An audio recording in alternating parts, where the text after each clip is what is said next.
I don't have time for this, Connor. I have to go. Why can't the others go? I'm the best shot in my regiment, Connor. They need me. They have enough troops. That's not for us to decide. They called in the reserves. Besides, if I don't go, we'll be executed. Who'll raise Jatrus then? The Ecclesiarchy? Mag? Have you looked up at the stars lately? There's no defending from that. We have to leave. Together.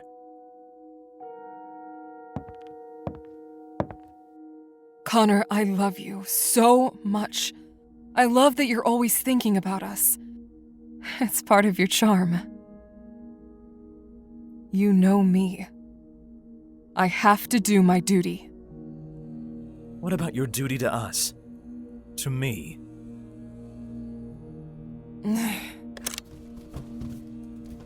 Honestly, Connor, just once I'd appreciate your understanding. If the defenses fall, take Jatrus to the lower levels and out of the city. Understood? Use the Underhive The Underhive? We'll get lost down there. What you're doing right now, leaving us when there's... It's very important that you don't finish that sentence. Don't be a coward. Protect our son. Imogen, listen. Wait, I'm sorry. Imogen,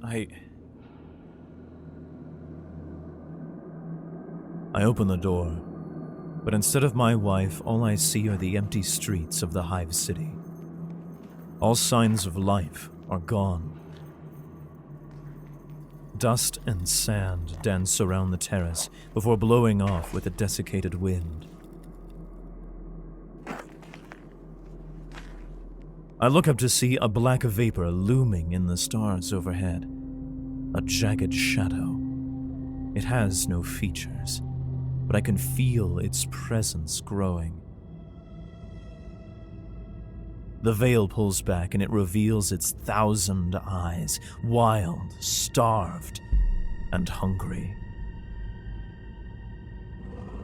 The shadow opens its mouth, and with a lash of its tongue, sucks the light from a constellation of stars.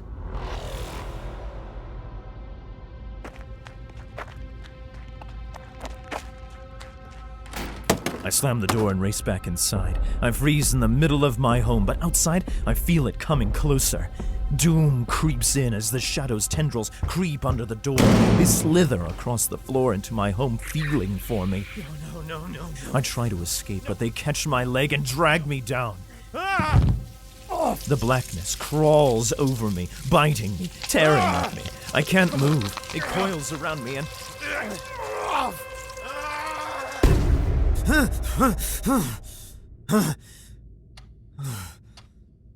And I wake up.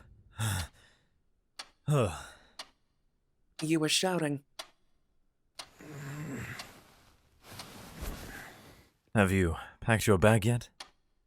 I can't find the Vox. Imogen was always the prepared one. Have you checked that drawer? Yes. No. She would look at the sky and know when the rain would start, right down to the minute. She'd have a plan for it. For everything.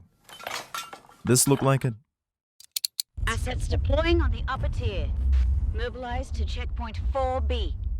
Will we be away from home for long? Me, on the other hand, I have no idea what I'm doing. But you never say that to your son. No, we'll be back soon. I'm sure of it.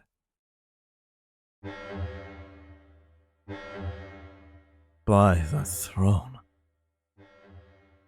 Grab your things, Jatrus. We're leaving.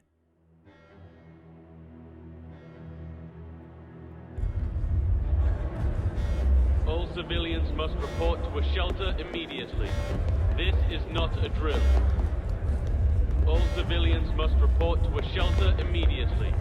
This Come on, is Jatrus. not a drill. Don't lag behind. Are we going down below? Must report to a shelter No. immediately. We're heading to the shelter.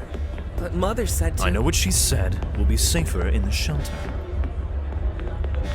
We pass dozens of people who wander aimlessly, lost, confused. At this level of the Hive City, we're too poor to go to the upper spires, and too smart to go below. Guardsman! Excuse me! Out of my way. Fine. This level is gacked! Get down the tier! Hurry! Come on! Hurry up! Don't let go of my hand no matter what, okay? We race out of line and make our way for the next terrace elevator. I look up, and that's when I see them for the first time in the flesh. Get out of here! Run! Hurry up! Get out of here! Come on, run! A rain of fleshy pods with trailing tentacles hurtling down towards the city streets. Get down the tier! What are they? As we round the street corner, I see the shelter. Father? Almost there. Come on. Right this... or what's left of it. The shelter itself is a wreck. The front of the structure is completely torn away, and other parts are being dissolved by acid. Collapsed at the door of the shelter lies the remains of a monster the size of a tank. Its many limbs and chitinous hide are riddled with holes and scorch marks that still smolder. Scattered around it are the remains of the shelter's defenders, their bodies torn and bludgeoned into splattered craters.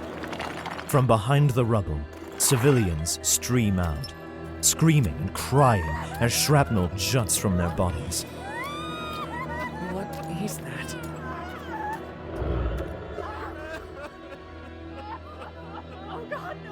Damn it.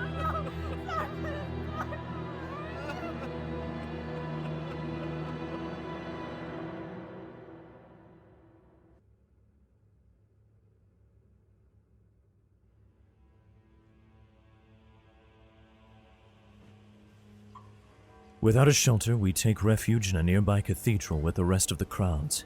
Jatrus stays at the corner with children his age and rations. I go to look for anyone who might know who can help.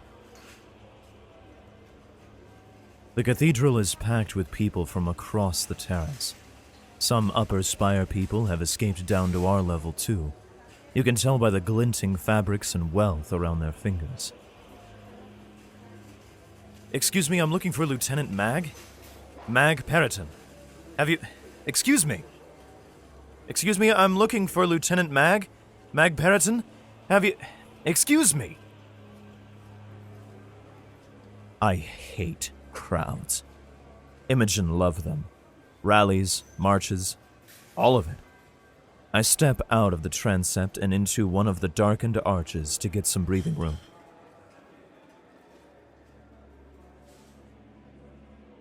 This is absurd. People carry their possessions. Useless things.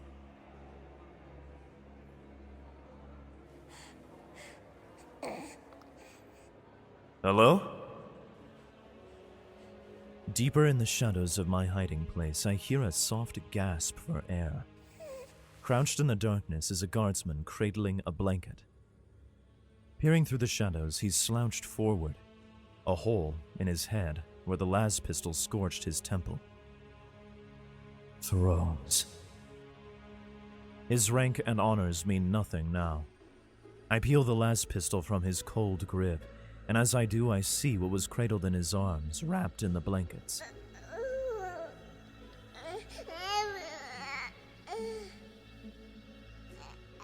It's a child. Is it his? Jatrus finds me, crouched before the corpse and child. I don't think so. Perhaps he found her. Does he have any food? I take the child in my arms and stroke her face. I look around, hoping to see someone who's searching for the infant, but no one is concerned. I found these soylents. What do we do? This is not part of the plan. There isn't a plan anymore. I pocket the las pistol, Vox receiver, and his satchel. Are you okay to carry her? We're taking her with us? It's what your mother would do.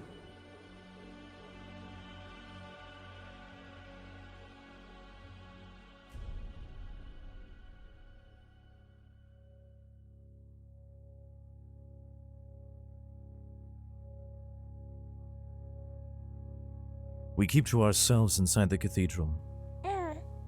Hush, hush, little one. It's all right. He'd make a good big brother, showing strength like this. How's she doing?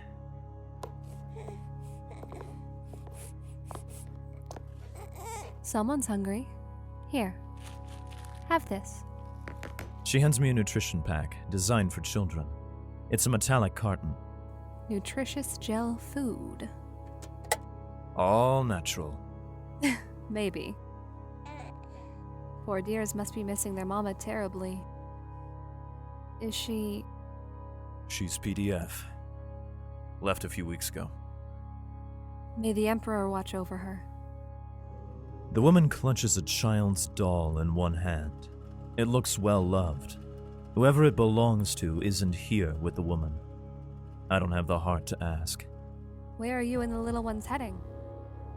We're going down, through the Underhive. We are not going through the Underhive. We're already far more levels down than I'm comfortable with. I understand. I'm from the 505th. What? Yes. The Militarum keeps funneling us down, so we move. Well, I was planning to stay here until they give the all clear. Mother said the Underhive. Jatrus, that's enough. The Underhive, my boy. It's too dangerous down there, especially for children. There are men down there, their bodies swollen from stims and drugs. There are thralls who devour their fellow workers just for a warm meal. Well, I'm going to find another shelter and wait for the Militarum to sort this whole mess out. I have faith that he is watching over us. She makes the sign of the Aquila, the father of mankind, the Emperor, the cosmic symbol of stability. Fear bubbles up in my mind. Am I going to be the father responsible for the death of his own son? I push the thought down and close my eyes. And I begin to dream.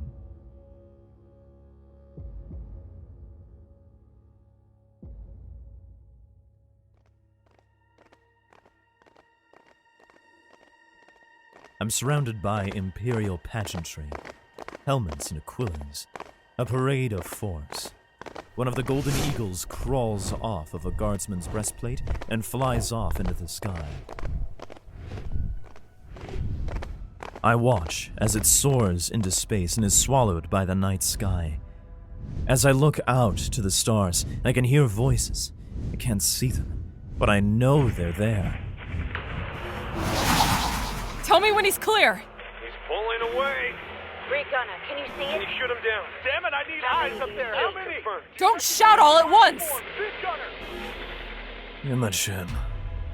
He's pulling away. He's got contact. Kill confirmed. Banking! Get it off of me! 217. Low. Double targets engaging. Angel 16, you're in collision. Engaging double targets. Come on, come on, come on. Get it off me! Full barrage. Possible hit. Tally 10. I've got the... Emperor.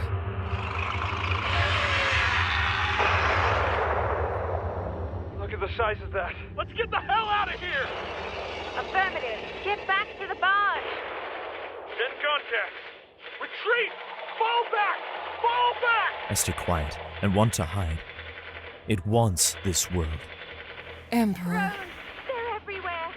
Where's fire support? They're on your tail. Get back to the barge. We've lost the whole right flank! I can't shake him, I can't! Get the hell out of there. I need to find somewhere it isn't looking. I wake up to the sounds of panic. The people in the chapel are pouring out in droves, screaming and shouting. Jatrus, where are you? Jatrus! Jatrus! Father! Father! Let go of me! At the front of the chapel, the woman carries Jatrus and the child through the crowd. Father! Jatrus! Hey, let go of my son! You can't take them to the Underhive. They'll be safer with me. Let go of me! You're not taking them anywhere. Father! Jatrus takes cover behind me and hands me the child. She looks unharmed. I'm sorry. Emperor, forgive me. I couldn't save my own on the upper. I could have saved them. The ground is shaking. Oh no.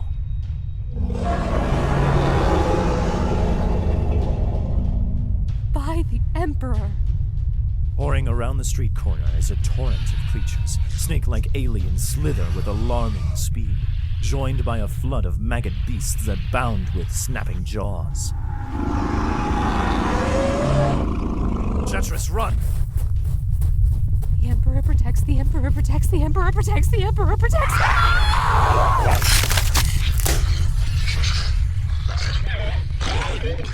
Go, go! We dash down the street and around the corner. The swarm coils around her, pulling her into their mass of claws and teeth. We turn the corner and are almost knocked off our feet by a thunderous boom. It's an armored convoy, a Lehman Russ battle tank with an escort of guardsmen. Enemy sighted! Open fire! Positions! Connor! Mag? Is that you? What are we... You there! Clear the area! Move! Get into position! I grab Jatrus and leap out of the way before the soldiers open fire. The force of the Russ's cannon shakes my bones. Don't stop firing! Give him everything you've got! For the Emperor! Second rate, fall back! First rate, fire! We dash past Mag and the guard into the dense alley nearby. Damn it. Okay. If we just go down another level, we can find a shelter. There, look! A manufacturing elevator. That can take us to the lower levels, right? One way to find out. Get in, quickly now.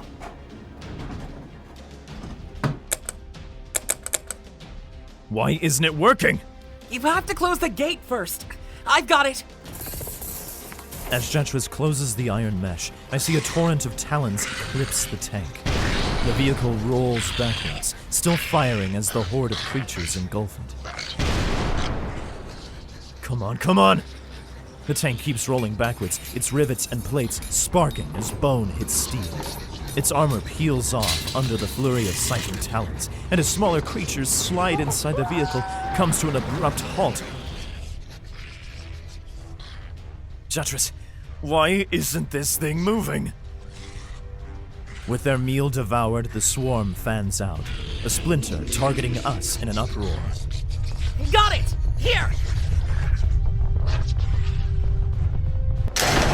With only seconds to spare, a giant metal bulkhead slams shut, and the elevator drops with force.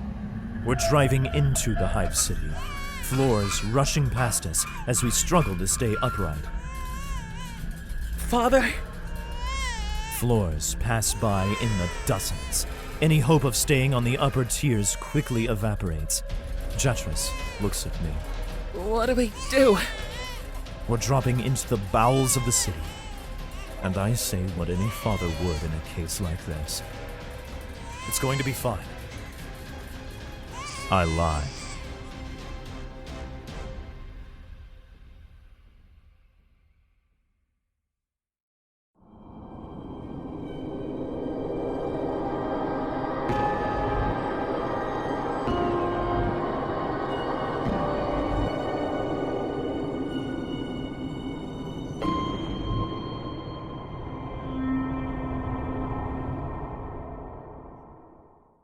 Hi everyone, thank you so much for listening to this production of However Small, However Hidden.